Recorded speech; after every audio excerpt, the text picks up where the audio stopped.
Greetings, fellow travelers. Today we'll take a look at Busch Wildlife Sanctuary. This nonprofit organization is dedicated to the protection and conservation of Florida's wildlife and natural resources.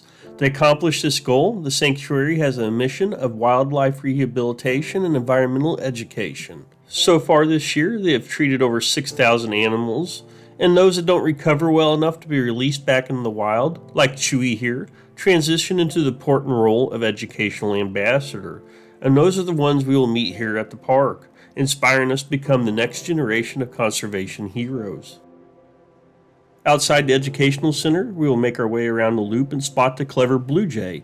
These common songbirds imitate the sounds of other birds like red-shouldered hawks to deter predators from coming near, as well as using this as an alarm to other blue jays that a hawk is nearby. Next to the blue jay, we'll spot the American kestrel. This next habitat is shared, housing an egret and black-bellied whistling duck named Stu. Here we learn that feeding bread products to birds is harmful and potentially lethal. This junk food for birds leads to excessive weight gain as well as malnutrition problems like the wing deformity called angel wing. It's important for us to remember not to kill them with kindness. Raccoons are one of the few wild species that have benefited from contact with humans and have adapted well to living in our cities. Usually active at night, they'll make their dens in tree cavities, attics, and chimneys, as well as in the crawl spaces under buildings, storm sewers, and other burrows. They are not picky about their choice of food and will eat anything from fruits, vegetables, to eggs and other small mammals. Near homes, they'll raid pet food bowls as well as bird feeders and have been known to check out unsecured garbage cans. This exhibit is home to the Virginia opossum, and here we come across the Florida bobcat. A large majority of the bobcats at the Busch Wildlife Sanctuary came here after being confiscated by the Florida Fish and Wildlife Conservation Commission. These cats were either found or purchased as kittens and illegally raised in captivity as a pet.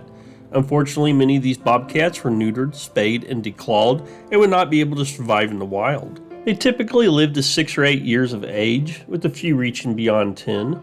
The longest they have been known to live is 16 years in the wild and 32 years in captivity. Across from the bobcats, we'll find a small serpentarium housing a pygmy rattlesnake, cottonmouth, eastern diamond rattlesnake.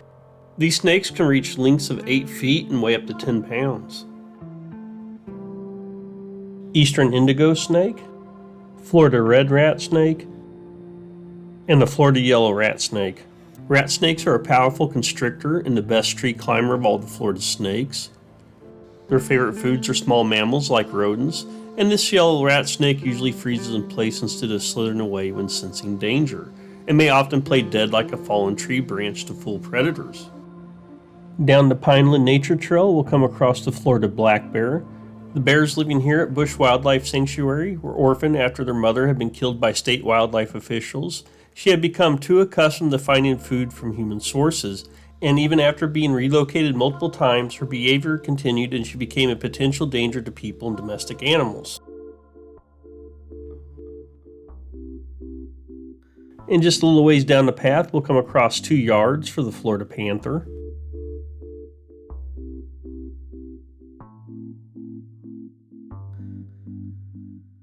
Backtracking down the Pineland Nature Trail, we return to the main sanctuary area and come across the habitat showcasing the Florida box turtle and gopher tortoise.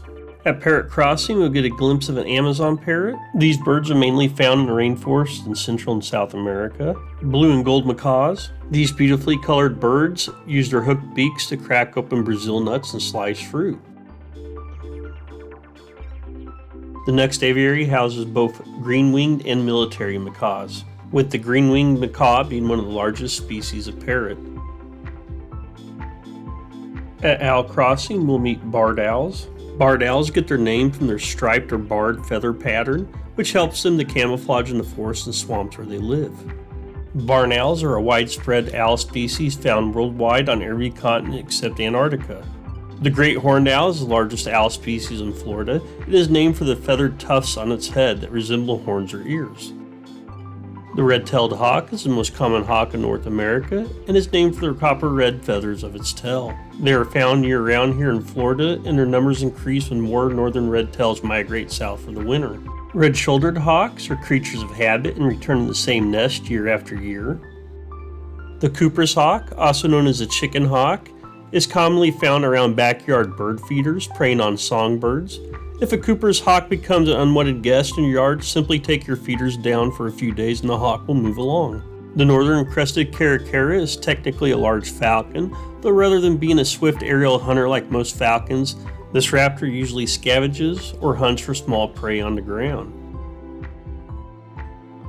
The eastern screech owl is the smallest owl in Florida, and even at full size they typically weigh only a few ounces. These owls make great garden companions because of their bug-filled diets.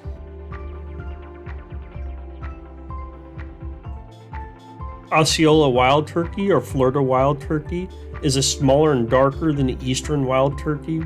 They are also the smallest subspecies, weighing in 16 to 18 pounds.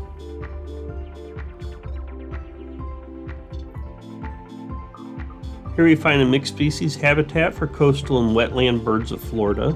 Brown pelicans live primarily on coastal shores and are one of two species dramatically dive for food. These birds became an endangered species around the southeast United States in the early 70s due to the use of DDT and similar pesticides. Once those chemicals were banned, the population began to increase and the brown pelican was removed from the endangered list in 1988. White pelicans breed in large colonies near freshwater lakes as far north as Canada and migrate south for the winter. We will also find egrets, gulls, terns, ducks, and geese sharing this exhibit.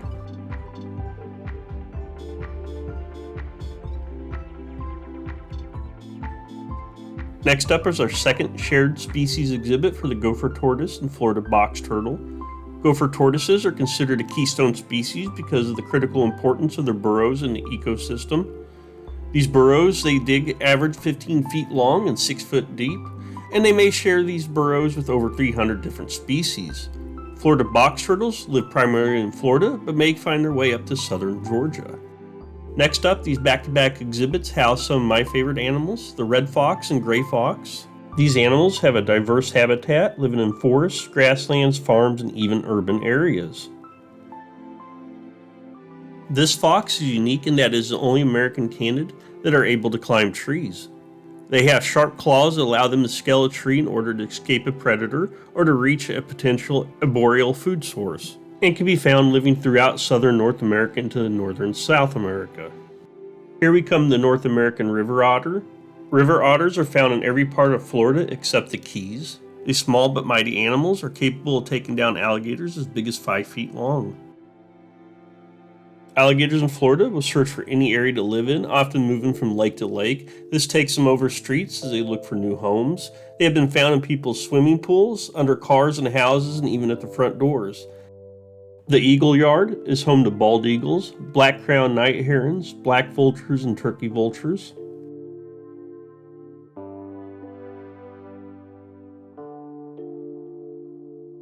Wildlife of Florida's flatlands and prairies. Here we'll spot sand-hilled cranes, turkeys, and white-tailed deer. White-tailed deer are one of two kinds of deer found in Florida. The other is the critically endangered key deer. Here we'll spot the shallow-tailed kite. When these birds are done breeding in Florida for the summer, they migrate to South America. Next up is the Mississippi kite.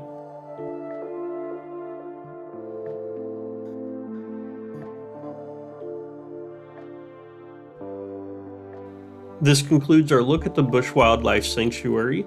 Thanks for joining me. This is Brad, and I'll see you where our adventures take us next. Until next time, safe travels, everyone.